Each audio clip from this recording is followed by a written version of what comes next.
2021 was a very difficult year, but ironically has been a catalyst year when it comes to fintech and crypto.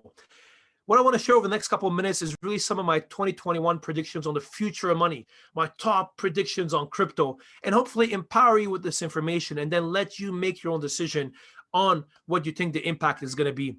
Again, great to be with you all. My name is Henri Arslanian, and really my passion in life is the future of finance and money.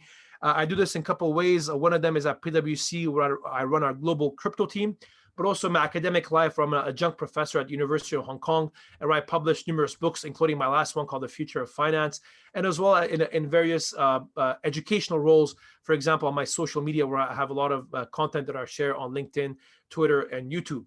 And really, I want to share with you all the next couple of minutes some of my predictions for 2021. I'm going to give some of the big ones that I think are worth keeping an eye on, and you can find the rest on my LinkedIn page in my predictions article. The first one I just want to share with you all is when it comes to central bank digital currencies. 2020 was a big year when it comes to central bank digital currencies, and 2021 is shaping up to be very exciting as well.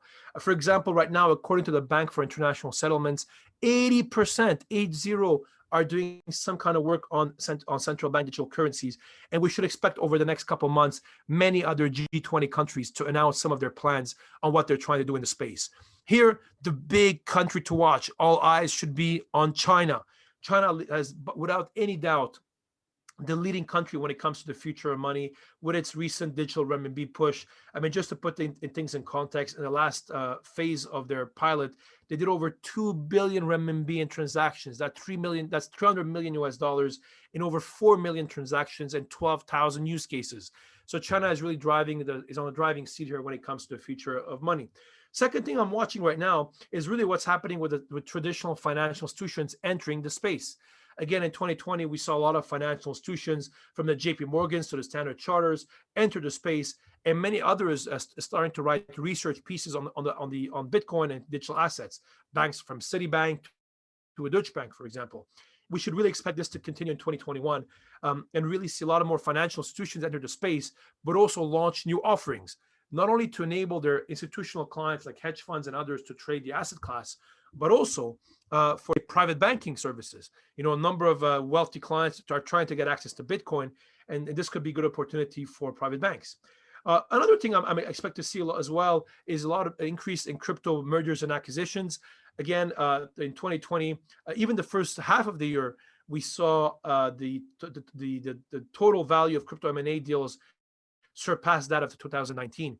And I expect this to continue in 2021, especially with what I call the crypto unicorns buying some of the smaller ancillary products offerings to theirs and start becoming like crypto octopuses, where they really have their tentacles in various different elements of business. So very interesting from that perspective, keeping an eye on what's going to happen on crypto M&A sector from that perspective. And let's say just maybe two more that I want to cover today. One of them is really what's happening with retail investors. I mean, I'm sure anybody who's been in the digital asset space, you often get the question, hey, where can I buy Bitcoin?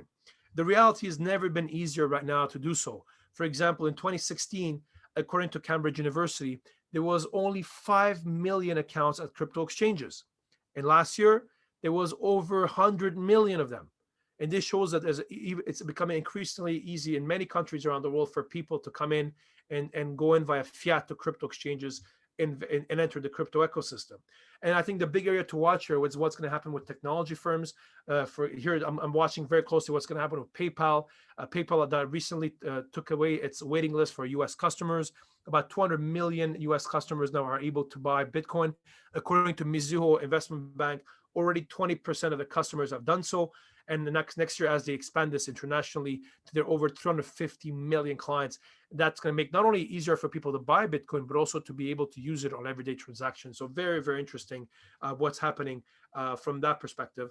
And maybe the last point I'll finish it off with is really what's going to happen in some of the areas that I'm seeing with a lot of the institutional investors coming in. For example, in 2020, we saw some of the large hedge funds, firms like Guggenheim or Renaissance Technologies enter the space. And we saw also a lot of the big names, like from the Paul Tudor Jones or the Stanley Druckenmiller, talk about crypto.